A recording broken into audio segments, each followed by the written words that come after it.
ஒரே கவலையில இருந்தாப்புல இங்க பாத்தீங்கன்னா மஞ்சள் பூச்சிருச்சு பாருங்க.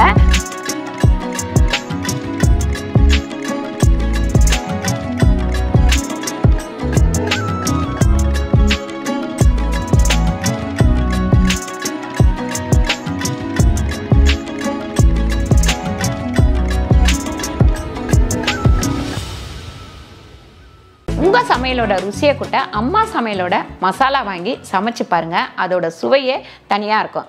நம்மளோட வெப்சைட் லிங்க் வந்து கீழே கொடுக்குறேன். வெப்சைட்ல நீங்க ஆர்டர் போட்டுக்கலாம். நம்ம கிட்ட மசாலா, வத்தல், வடகம், ஊறுகாய், முறுக்கு மாவு, அதிர்ச மாவு, சீடை மாவு, இந்த மாதிரி எல்லா வகையான மாவு வகைகளும் நம்ம கிட்ட கிடைக்கும். வணக்கம், நான் உங்கள் அம்மா வீட்டு சமையல் மீனாட்சி. ஆல்ரெடி வந்து நம்ம மேலே இங்கெல்லாம் க்ளீன் பண்ணி நம்ம வந்து க்ரோபேகாவே நம்ம மாற்றிட்டோம். எல்லாத்தையுமே கொஞ்சம் கொஞ்சம் தொட்டி இருக்குது. சரி, வெயிட்டை ஃபுல்லாகவே குறைச்சிடலாம் அப்படின்னு சொல்லிட்டு நிறைய வெயிட்டை வந்து எல்லாத்தையும் குறைச்சிட்டு க்ரோபேகை எல்லாத்துலேயும் வச்சுட்டோம். அதுக்கப்புறம் நம்ம எந்த விதை போட்டாலும் எலி வந்து கடித்து நாஸ்தி பண்ணிடுது அப்படின்றதுனால எந்த விதையுமே போடுறது இன்ட்ரெஸ்டே இல்லாமல் எனக்கு போயிடுச்சு. இப்போ வந்து பார்த்திங்கன்னா கொஞ்சம் அதுக்கு அந்த எலி பிடிக்கிற அதெல்லாம் வச்சு கொஞ்சம் கொஞ்சமாக எலியெல்லாம் குறைஞ்சிருக்கு. இப்போ தான் குறைஞ்சிருக்குன்னா சுத்தமாக குறையல, கொஞ்சம் நமக்கு குறைஞ்சிருக்கு. குறைஞ்சதுக்கு அப்புறமா இப்போ நம்ம கீரை விதை, அவரை விதை, இந்த மாதிரி விதையெல்லாம் போடலாம் அப்படின்னு சொல்லிட்டு நான் எடுத்து வாங்கி வச்சுருக்கேன். கொஞ்சம் கீரை விதை எல்லாமே வாங்கி வச்சுருக்கேன். அது எல்லாமே நான் ஆல்ரெடி வந்து மண்ணெல்லாம் கொட்டி க்ரோ பேக்கில் ரெடியாக வச்சுருக்கேன். மண்ணு கொட்டி ஒரு 3 நாள் கழிச்சு தான் நம்ம விதை போடணும் அப்படின்னு சொல்லிட்டு ஆர்கேப்பட்டுற தம்பி வந்து சொல்லுவாப்பில். அதனால் நான் வந்து எல்லா க்ரோ பேக்லேயும் மண்ணு கொட்டி எடுத்து வச்சுட்டேன். ஒரு 3 நாள் 4 நாள் ஆயிடுச்சு.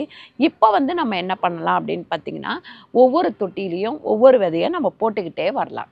பாலாக்கு கீரை வாங்கியிருக்கேன், அரைக்கீரை விதை, முளைக்கீரை, சிறுகீரை, அதுக்கப்புறம் பார்த்திங்கன்னா சிகப்பு கீரை விதை வாங்கியிருக்கேன். இங்கே வாங்கியிருக்கேன். எல்லாமே கொஞ்சம் கொஞ்சமாக நம்ம போட்டு விட்டுடலாம். சிகப்பு வெண்டைக்காய் விதை வாங்கியிருக்கேன், அதுக்கப்புறம் நாட்டு வெண்டைக்காய் விதை வாங்கியிருக்கேன், அதுக்கப்புறம் பார்த்திங்கன்னா நம்ம வந்து அவுத்திக்கீரை விதை வாங்கியிருக்கேன், அதுக்கப்புறம் புளிச்சக்கீரை, அதுக்கப்புறம் முள்ளங்கி வாங்கியிருக்கேன். அது தவிர இங்கே என்னெல்லாம் வாங்கியிருக்கேன் அப்படின்னு பார்த்திங்கன்னா, இது வந்து குட்டி குட்டியாக வெள்ளரிக்காய் இருக்கும் இல்லைங்களா, பிஞ்சு வெள்ளரிக்காய், அந்த வெள்ளரிக்காய் விதை வாங்கியிருக்கேன். அதுக்கப்புறம் இது வந்து சிகப்பு முள்ளங்கி, அதாவது வெள்ளை முள்ளங்கி, சிகப்பு முள்ளங்கி. இது காசலிக்கீரை விதை. இது வந்து பார்த்திங்கன்னா நம்ம கத்திரி விதை உஜாலா வாங்கியிருக்கேன். கொஞ்சமாக விதையாகவே ஒன்றில் போட்டுடலாம் அப்படின்ட்டு. இது வந்து பார்த்திங்கன்னா காராமணி விதை. இங்கே நீட்டு கத்திரிக்காய், அதாவது பச்சையாக இருக்கும் இல்லைங்களா நீட்டு, அதுவும் இங்கே குண்டு கத்திரிக்காயும் வாங்கியிருக்கேன். அதுக்கப்புறம் பீன்ஸ், அதுக்கப்புறம் பாலாக்கு கீரை வாங்கியிருக்கேன், அரைக்கீரை விதை, முளைக்கீரை, சிறுகீரை, அதுக்கப்புறம் பார்த்திங்கன்னா சிகப்பு கீரை விதை வாங்கியிருக்கேன். இந்த சிகப்பு கீரை விதை இங்கே வாங்கியிருக்கேன். இது எல்லாமே கொஞ்சம் கொஞ்சமாக நம்ம போட்டு விட்டுடலாம். இந்த தடவையை நமக்கு வந்து விதையெல்லாம் போட்டு எப்படி வளருதுன்னு பார்க்கலாம். ஏன்னா கிட்டத்தட்ட 1.5 வருஷமாக எனக்கு வந்து கார்டன் வேலை செய்கிறதே விருப்பம் இல்லாமல் போயிடுச்சு. ஏன்னு கேட்குறீங்கன்னா, இந்த எலினால தான். எலி படுத்தின பாடு என்னை வந்து எந்த ஆர்வமே இல்லாமல் ஆக்கிடுச்சு. இந்த மாதிரி நிறைய பேர் வீட்டில் வந்து உங்களுக்கு இருக்கும். நீங்கள் எல்லாமே எப்படி அந்த நிறைய பேர் ஐடியா கொடுத்தீங்க. அதாவது என்ன, புகையில வாங்கி வைங்க அப்படின்னு. புகையில வாங்கி வச்சோம். அப்புறம் மஞ்சத்தூள் வந்து தூவி விடுங்க, மிளகாத்தூள் தூவி விடுங்க, இப்படி நிறைய பேர் ஐடியா கொடுத்தீங்க. ஒவ்வொன்றா ஸ்டெப்பாக நானும் செஞ்சு பார்த்தேன். கடைசியில் நம்ம எலி பிடிக்கிற அந்த இருக்கு இல்லைங்களா, கூண்டு, அதுலேயும் கொஞ்சம் மருந்து வச்சதுக்கப்புறம் தான் அந்த எலியே குறைய ஆரம்பிச்சுது. அது வரைக்கும் நமக்கு குறையவே இல்லை. இப்போ தான் நமக்கு வந்து குறைய ஆரம்பிச்சிது. எலினால் தொல்லை இருக்கே அப்படின்னு சொல்லிட்டு தான் அந்த கல்லெல்லாம் வச்சுருந்த பாருங்க, அதெல்லாம் எடுத்தேன். அடப்பு இருந்தால் அந்த இடத்துல வந்து எலி வந்துடும் அப்படின்னு என்னென்னவோ செஞ்சு ஒரு வழியாக ஓரளவுக்கு எலியை வந்து நம்ம குறைச்சிருக்கோம். இனிமேல் நம்ம கார்டனில் காய்கறியெல்லாம் போட்டே ஒரு 2 வருஷம் ஆகுது. இந்த தடவை நம்ம காய்கறி போடலாம் அப்படின்னு சொல்லிட்டு ஊருக்கு போனப்போ கத்திரி நாற்றெல்லாம் வாங்கிட்டு வந்து நட்டு வச்சுட்டேன். அதே மாதிரி தக்காளி நாற்றும் வாங்கி நட்டு வச்சுருக்கேன். மீதி இருக்கிறத நம்ம இப்போ போடுவோம். இது வந்து நம்ம அரைக்கீரை விதை போடுறேன். இந்த குட்டியாக ஓட்டை போட்ட உடனே கரெக்டாக இருக்கும். நமக்கு நிறைய விதை வந்து உழாது, அதுக்கேற்ற மாதிரி உழும். அதனால தான் அந்த மாதிரி நான் சின்னதாக ஒரு ஓட்டை மட்டும் போட்டேன். இது பிரிச்சிட்டோம் அப்படின்னா மறுபடியும் கீழே கொட்டி வேஸ்ட் ஆகிடுது. கீரை வந்து போட்டுட்டேன். அதில் ஒரே ஒரு பூசணி விதை வச்சுக்கலாம். இது நடுப்புற தான் நமக்கு வரப்போகுது. கீரையை வந்து நம்ம எடுத்துட்டா கூட இந்த பூசணி விதை வளரும். இங்கே பார்த்தீங்களா, எலி இல்லை அப்படின்னு நினச்சேன். இந்த விதை வந்து நேற்று பூசணிக்காய் வெட்டின வீட்டில் அந்த விதையை எடுத்துகிட்டு வந்து யாரோ போட்டிருக்காங்க. அதுங்காட்டி கடித்து முடிச்சுட்டு போயிட்டாங்க. எப்படி சுக்குநூறாக கடித்து போட்டு போயிருக்காங்க பாருங்கள்.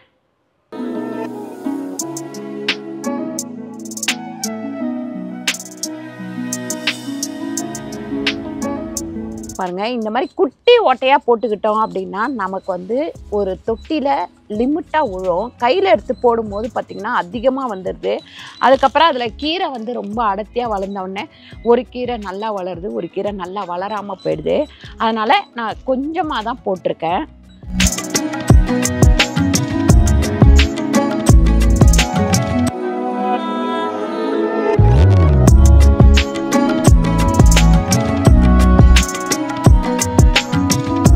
இது வந்து பார்த்திங்கன்னா ஹைப்ரிட் விதை, ரெட் கலரில் இருக்கிற வெண்டைக்காய்.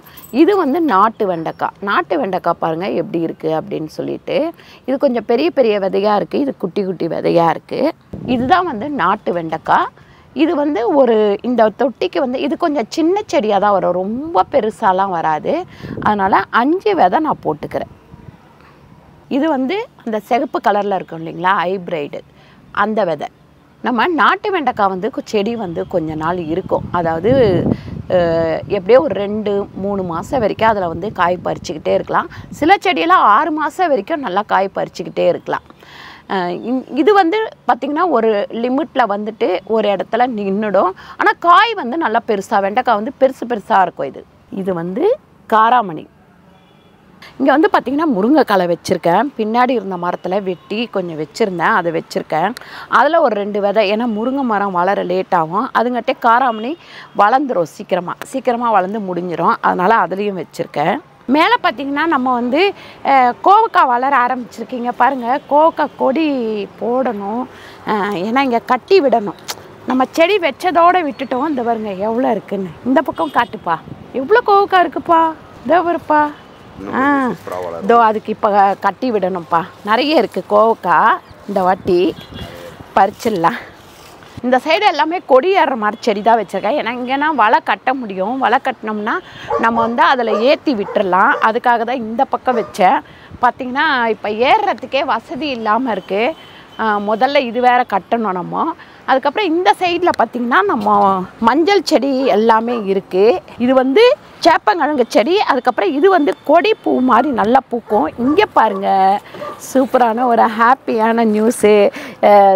இது வந்து ரமேஷ் வந்து என்ன பூக்கல, கத்தாழை பூக்கலன்னு ஒரே கவலையில் இருந்தாப்புல. இங்கே பார்த்தீங்கன்னா மஞ்சள் பூத்துருச்சு பாருங்கள்.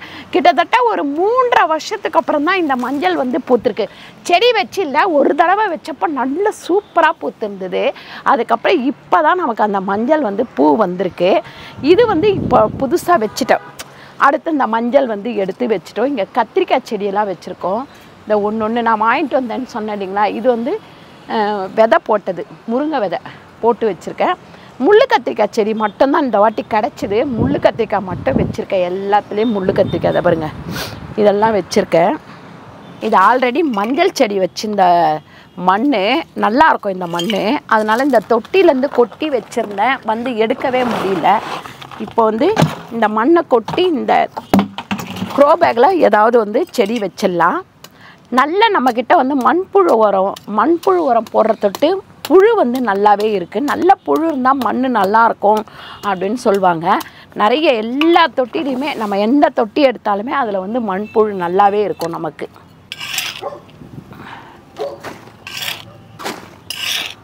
மஞ்சள் பார்த்திங்கன்னா நான் வந்து மஞ்சள், அதுக்கப்புறம் பார்த்திங்கன்னா கருமஞ்சள் 3 செடியுமே எடுத்து எல்லாத்தையும் கிழங்கெல்லாம் எடுத்து வச்சுருக்கேன். இந்த மாதிரி பிளாக் கலர் கவர், இது வந்து கவர் வந்து பார்த்திங்கன்னா 180 ரூபா 1 கிலோ. அதில் வந்து இந்த பெரிய கவர் அப்படின்னா ஒரு 16லேருந்து 18 கவர் வரும். அந்த கவர் வாங்கியிருக்கேன்.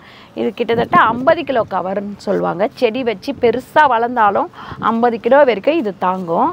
அதே மாதிரி சின்ன கவரும் நான் வாங்கியிருக்கேன். எல்லாமே 185, 75, 95 அந்த ரேட்டு தான். கவர் வந்து பெரிய சைஸ் ஆகும்போது நமக்கு வந்து எண்ணிக்கை கம்மியாக இருக்கும். சின்ன சைஸ் ஆகும்போது எண்ணிக்கை ஜாஸ்தியாக இருக்கும். அந்த மாதிரி நான் கவர் வாங்கியிருக்கேன். ஏன்னா இந்த மஞ்சள்லாம் தொட்டியில் வச்சோம்னா தோண்டி எடுக்கும் போது எடுக்க முடியல. இதே இந்த கவரில் வச்சுட்டோம் அப்படின்னா நம்ம கிழிச்சிட்டு ஈஸியாக வந்து எடுத்துக்கலாம். ரெண்டாவது வளர்றது கிழங்கும் வந்து நமக்கு அதிகமாக கிடைக்கும். அதனால தான் இப்போ பழைய கிழங்கு எல்லாத்தையும் எடுத்துகிட்டு இப்படி வளர்ந்து குட்டி குட்டியாக வளர்ந்து அதில் வளர்ந்துருக்கிற கிழங்குங்க வரைக்கும் இதில் வைக்கிறேன் நான். என்ன நல்லா அந்த குட்டியாக சைடில் வளர்ந்துருந்தது அந்த இதுவை தான் இப்போ ஊனி வச்சுருக்கேன். இந்த பாருங்க இப்படி ஒன்று. இதெல்லாம் ஒரு 10 நாள் கழித்து வளர்ந்தவொன்னே காமிக்கிறேன்.